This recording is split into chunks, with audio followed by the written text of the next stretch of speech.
बगीचे वाली सरकार की आज मंच पे आसी हमारे साथ हमारे जिलाध्यक्ष राजू बासन साहेब, हमारे विधायक रमेश खटीक साहेब, भारतीय जनता पार्टी में प्रदेश के महामंत्री के रूप में और उसके पहले विधायक के रूप में जिन्होंने निरंतर इस क्षेत्र की और प्रदेश की सेवा की है, रणवीर रावत साहेब, हमारे पूर्व विधायकगण जसवंत जाटव जी, शकुंतला खटीक जी, कमलापत आर्य जी, शारदा रावत जी, हेमंत शर्मा जी, बीके गुप्ता जी, लोकपाल लोधी जी, गोपाल पाल जी, संदीप महेश्वरी जी, सगीर खान साहब, मंच पलासी, समस्त हमारे कार्यकर्तागण, नहीं मैं तो कहूंगा सेनापति और सैनिकगण जो मंच पलासी, और मेरे सामने बैठी हुई करेरा और आसपास से आई हुई मेरी समस्त जनता जनार्दन नहीं, मेरे तो समस्त परिवारगण जो इस कार्यक्रम में उपस्थित हैं, सर्वप्रथम मैं आपको प्रणाम करता हूं। 22 जनवरी 2024 करेरा के इतिहास में नहीं, मध्य प्रदेश के इतिहास में नहीं, देश के इतिहास में नहीं, लेकिन विश्व के इतिहास में अंकित किया जाएगा। हजारों साल पुरानी आशा अभिलाषा, लाखों करोड़ों लोगों की जीवन की आराधना, हजारों लोगों की संपूर्ण जीवन का बलिदान एक ही लक्ष्य के साथ, और वो लक्ष्य कि मां भारती का अस्तित्व, मां भारती का गौरव, मां भारती की संस्कार, मां भारती की संस्कृति, मां भारती की आध्यात्मिक शक्ति को दोबारा विश्व पटल पर उजागर करना होगा मेरे भाइयों से।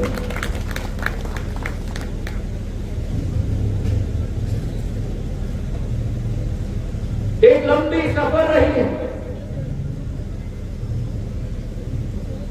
एक लंबी सफर जो हमारी पीढ़ी की नहीं, हमारे पूर्व वाली पीढ़ी की नहीं, लेकिन युग युग की सफर रही है।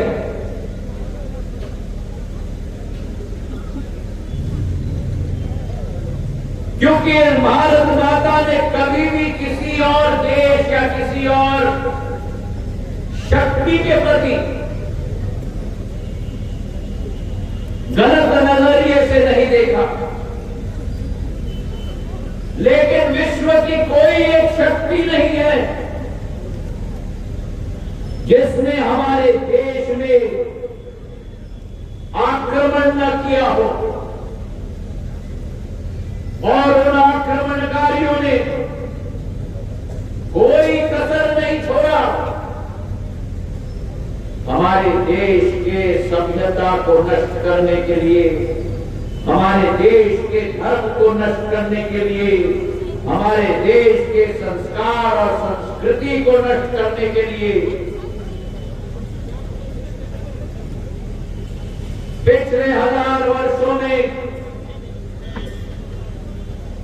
हमारे देश की क्षमता को मिटाने के लिए बाहरी शक्तियों ने पूरा दम लगाया,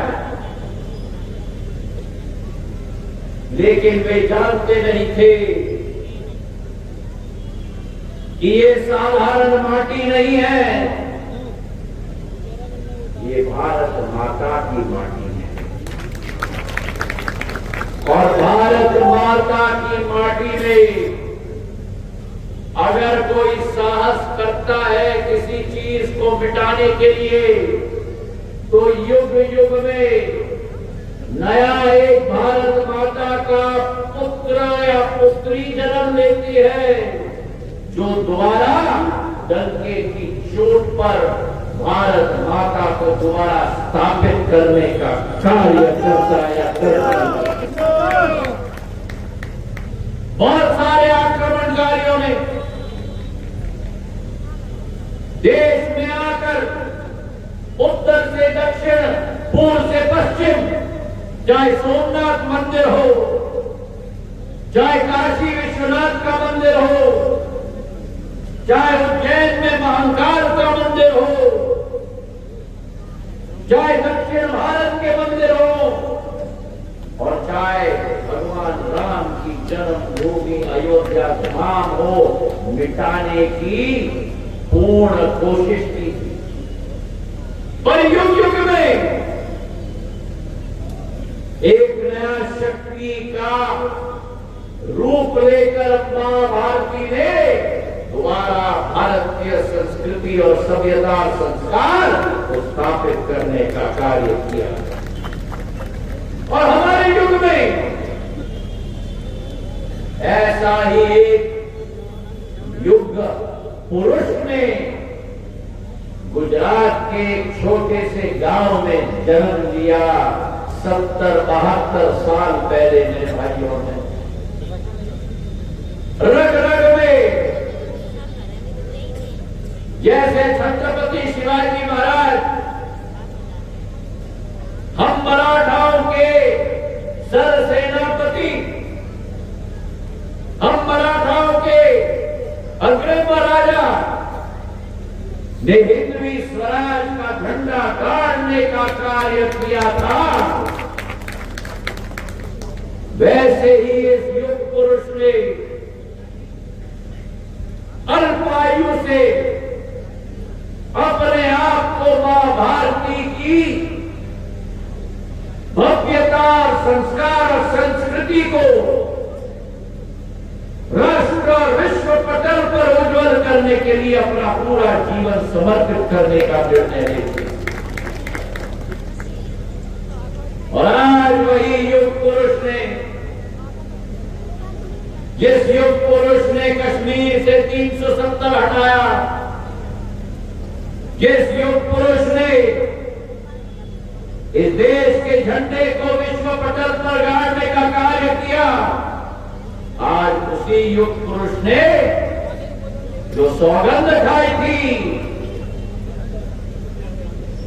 सौगंध खाई थी कि भगवान राम को, रामलल्ला को दोबारा अयोध्या में स्थापित करेंगे, वही प्रधानमंत्री नरेंद्र मोदी जी ने आज प्राण प्रतिष्ठा करके रामलल्ला को दोबारा अयोध्या धाम में विराजमान करा दिया है। आज पूरा देश और पूरा विश्व राम राज्य और राम की लीला में मग्न है। और ये 2019 में जो प्रधानमंत्री जी ने जो शिलान्यास किया था मंदिर का, आज मंदिर का लोकार्पण हुआ है, तो क्या ये वो सफर का अंत है? जी नहीं। लोकार्पण के बाद व्यक्ति आराम फरमाते हैं, कार्य समाप्त, जिम्मेदारी समाप्त। लेकिन आज अयोध्या धाम में प्रधानमंत्री जी ने आगाज किया है, मंदिर बन चुका, शिलान्यास के बाद आज प्राण प्रतिष्ठा भव्य रूप से होकर 20,000 गुरुजनों के समस्त भव्य प्राण प्रतिष्ठा हो चुका। पर हम भारत के लोगों का कार्य आज से शुरू होता है। आज से शुरू होता है क्योंकि भगवान राम का मंदिर तो बन चुका, लेकिन हमें रुकना नहीं और हमें झुकना नहीं जब तक भारत में राम राज्य हम स्थापित न करें।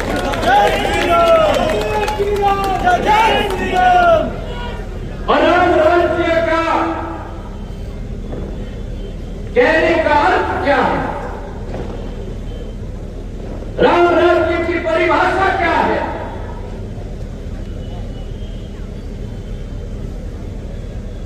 हमारे संचालक जी मोहन भागवत जी ने भी अपने उद्बोधन में उल्लेख किया। राम राज्य मतलब पूरे देश में न्याय का वातावरण। राम राज्य मतलब पूरे देश में एक समन्वय का वातावरण। राम राज्य मतलब गरीबी का अंत। राम राज्य मतलब नारी शक्ति का सशक्तिकरण। राम राज्य मतलब भारत को विश्व पटल पर विश्व गुरु के रूप में हमें स्थापित करना होगा मेरे भाइयों। तो वो कार्य आज से संपन्न होगा। चाहे एक भारत का नागरिक अपनी क्षमता के आधार पर भारत को विश्व गुरु के रूप में स्थापित करने के लिए अपना योगदान रात और दिन करेगा। करेगा कि नहीं मेरे करेगा की जनता? करोगे कि नहीं? अरे मेरे दुकान वालों करोगे कि नहीं? अरे काले स्वेटर वाले दुकान वाले करोगे कि नहीं? हाथ उठाओ अगर करोगे। इतने झिझक के क्या कर रहे हो? उठाओ और बोलो राम राज्य स्थापित करेंगे, भारत को आगे बढ़ाएंगे। और अगर वो हमारा उद्देश्य है, आज जो ये गाड़ी आई है, ये गाड़ी उसी उद्देश्य की पूर्ति के साथ आई है। ये भारत सरकार की योजना की गाड़ी नहीं है। ये गाड़ी आई है तो ये मोदी की गारंटी की गाड़ी आई है। ये मोदी की गारंटी की गाड़ी आई है। और मोदी की गारंटी का मतलब कि मोदी जी की गारंटी को गारंटी के रूप में क्रियान्वयन करने की गारंटी, ये वही मोदी जी की गारंटी की गाड़ी आज करेला में आई है मेरे भाइयों। एक एक सरकारी योजना आखिरी व्यक्ति तक पहुंचे। एक एक सरकारी योजना का लाभ एक एक लाभार्थी को मिले। भारतीय जनता पार्टी की सरकार, प्रधानमंत्री नरेंद्र मोदी जी की सरकार तुष्टीकरण की सरकार नहीं है। प्रधानमंत्री नरेंद्र मोदी जी की सरकार संतुष्टीकरण की सरकार है। एक एक व्यक्ति, चाहे वो आदिवासी हो, चाहे वो दलित हो, चाहे वो पिछड़े वर्ग का हो, चाहे वो सामान्य वर्ग का हो, जो भी इंसान भारत में हो, उसको संतुष्ट करने का काम, लक्ष्य ये प्रधानमंत्री नरेंद्र मोदी जी का है मेरे भाइयों। और इसलिए चाहे गरीब कल्याण योजना हो, अन्न योजना हो, 80 करोड़ गरीबों का पेट भरने का कार्य किसी और देश के राष्ट्रपति या प्रधानमंत्री की कल्पना में नहीं, लेकिन अगर करके दिखाया तो प्रधानमंत्री नरेंद्र मोदी जी ने करके दिखाया। आपको पहले राशन की दुकान में जाना पड़ता था, काला बाजारी होती थी। 5 किलो के बदले में 2 किलो मिलते थे।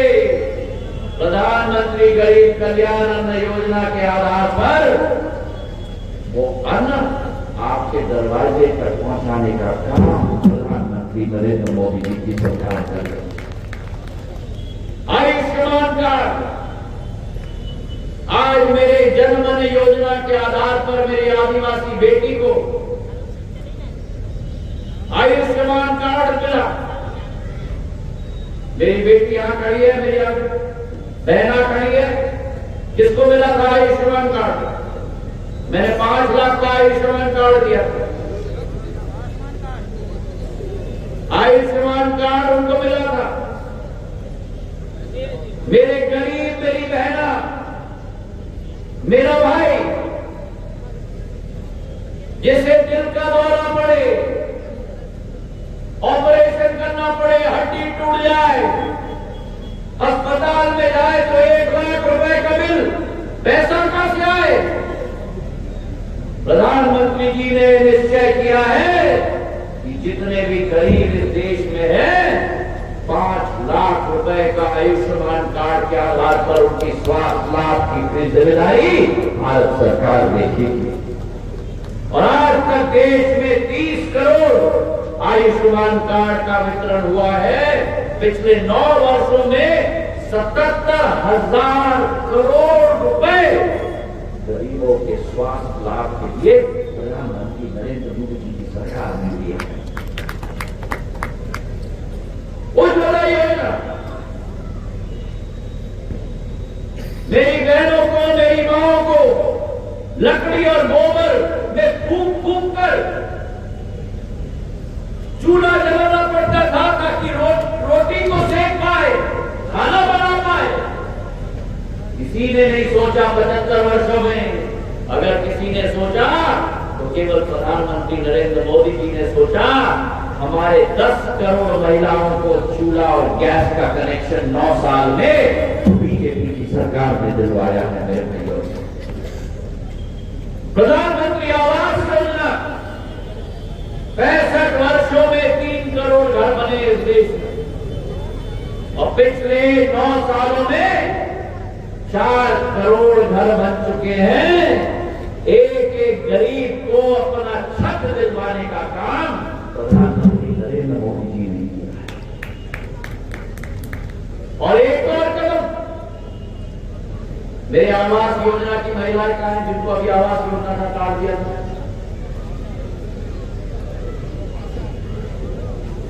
नाम लो। मेरी दोनों मेरी बहना आशा भाई और मृदुला, आशा भाई और मृदुला को आज मैंने आवास योजना का पंजीकरण और मैंने सर्टिफिकेट प्रमाण पत्र दिया। इसके पहले आशा भाई और मृदुला के पति के हाथ में चाबी और मालिकाना हक घर का मिलता था। प्रधानमंत्री जी ने निर्णय ले लिया 1 जनवरी से जितने प्रधानमंत्री आवास योजना बनेंगे उन घरों का मालिकाना हक और चाबी आशा और मृदुला जी जैसे मेरे बहनों के हाथों में दिया जाएगा। मैंने देखा पुरुष तो ताली भी बजा रहे, मेरे महिलाओं के नाम पे हो गया तो कईयों की लगाई ताली अच्छे से मेरी महिलाओं के लिए। हाँ, जमीन आपके नाम पे, ट्रैक्टर आपके नाम पे, बिजली का कनेक्शन आपके नाम पे, घर चलाते कौन है? कौन चलाता है घर? हाँ, तो घर उनका नाम पे होना चाहिए कि नहीं? होना चाहिए कि नहीं? बताओ मुझे, होना चाहिए कि नहीं? तो होना चाहिए तो ताली बजाओ। हाँ, तो आशा देवी जी और मृदुला जी के नाम पर घर का मालिकाना हक प्रधानमंत्री नरेंद्र मोदी जी देने को जा रहे हैं। विश्वकर्मा योजना 18 मेहनत कश हमारे व्यवसायों को किसी ने नहीं सोचा, लोहार हो, सुनार हो, बाल काटने वाला हो, ताला बनाने वाला हो,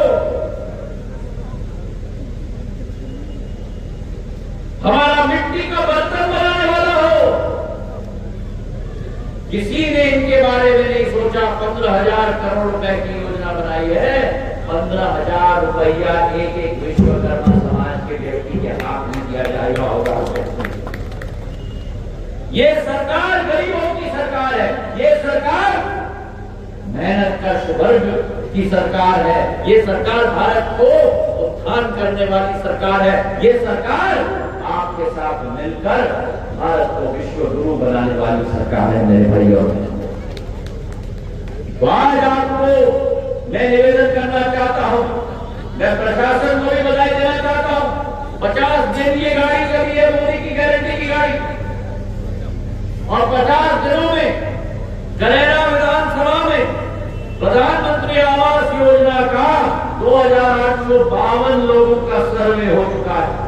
उज्ज्वला योजना में 525 मेरी महिलाओं को गैस का कनेक्शन और चूल्हा दिलवा दिया गया है। आयुष्मान कार्ड के तहत 10,332 मेरे अन्नदाताओं को पीएम किसान सम्मान निधि के साथ जोड़ दिया गया है।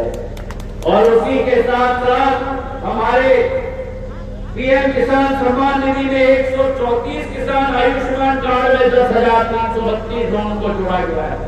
और ये विश्वास मैं आपको दिलाता हूं, करेरा में आपने अपना भरपूर आशीर्वाद रमेश जी को दिया, भारतीय जनता पार्टी के प्रत्याशी को दिया,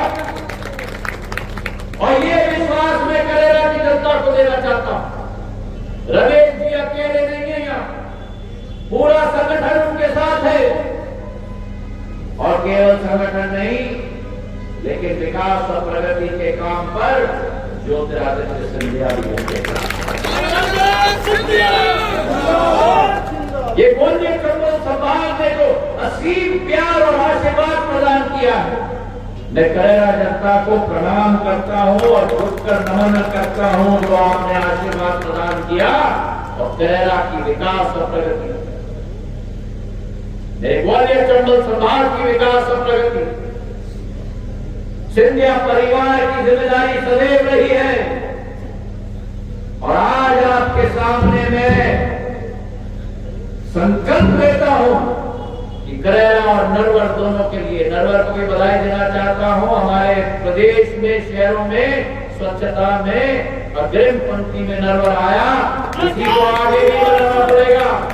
और मैं करेरा और नरवर की क्षमता अपार है, पर्यटन की क्षमता अपार है, सिंचाई की क्षमता अपार है, लेकिन आज हमें बढ़ के काम करना होगा, चढ़ के काम करना होगा। प्रधानमंत्री जी की आशा और अभिलाषाओं पर खड़े उतरना होगा, आपकी आशा और अभिलाषाओं पर खड़े उतरना होगा। आपने आपके सपनों को हमारा संकल्प बनाना होगा और संकल्प को सिद्धि तक ले जाना होगा। ये संकल्प मैं आपके समक्ष लेता हूं। आज के दिवस पर मैं आप सबसे निवेदन करना चाहता हूं